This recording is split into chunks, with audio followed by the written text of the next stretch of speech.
So, the internet cannot stop talking about this one. After months of silence, momfluencer Emilie Kiser has finally spoken out about the unimaginable tragedy that shook her family earlier this year, the death of her 3-year-old son, Trigg. And while her words were emotional and raw, the layers of drama and the messy details surrounding what really happened have left social media torn between heartbreak and outrage. Here's where it gets complicated.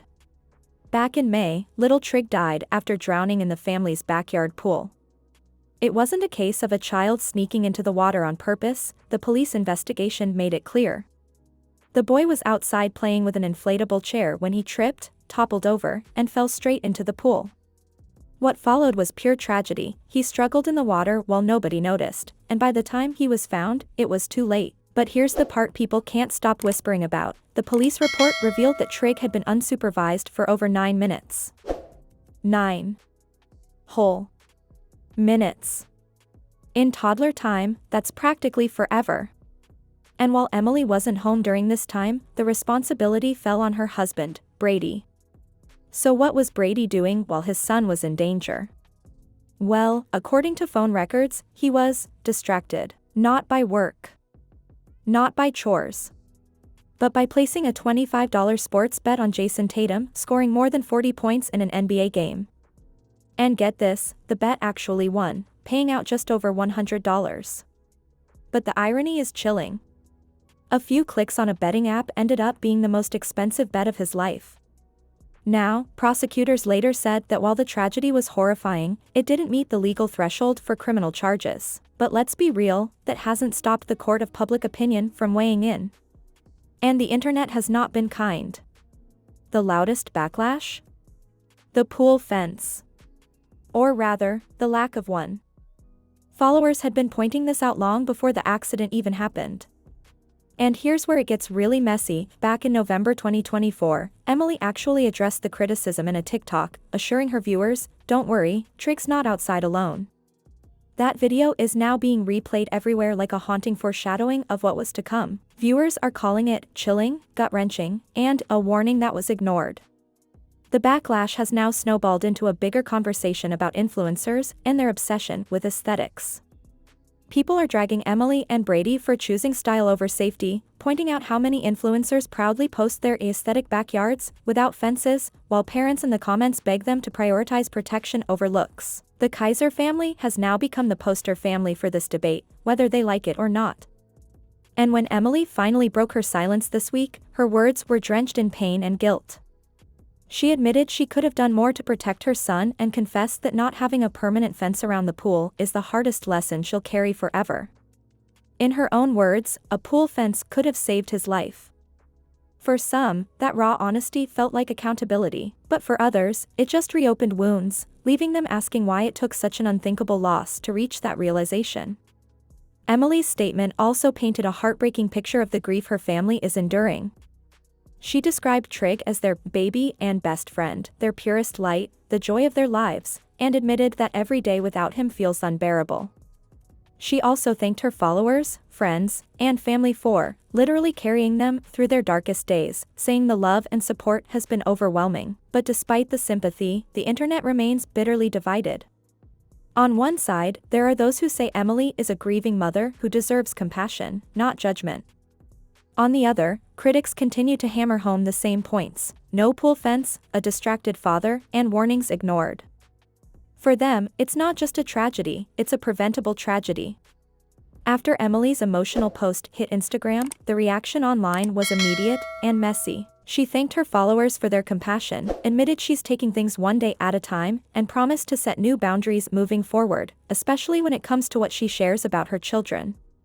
Emilie made it clear that the overwhelming support from her audience has been the only thing keeping her going, and she even reflected on how she first started social media back in 2021, simply looking for connection as a new mom. But after living through this tragedy, she admitted she's learned the hard way that online relationships blur boundaries and that privacy, especially when it comes to kids, can disappear overnight.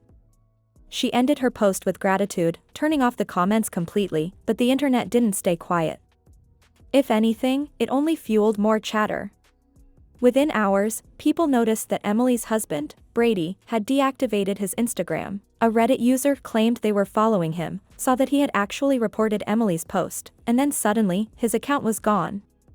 Others jumped in to confirm, saying his profile now shows as a user not found. This set off a wave of speculation. Did he deactivate out of guilt? Was it damage control? Or is this just part of the family trying to step back from the spotlight while everything unfolds? To make things even spicier, Brady's brother weighed in and took aim directly at law enforcement. In a furious statement, he blasted the police for the way they released details of the drowning to the public, accusing them of exploiting the family's pain for engagement and clicks. His exact words? Lowest of low. Cowards. Deranged. Sick. Disgusting.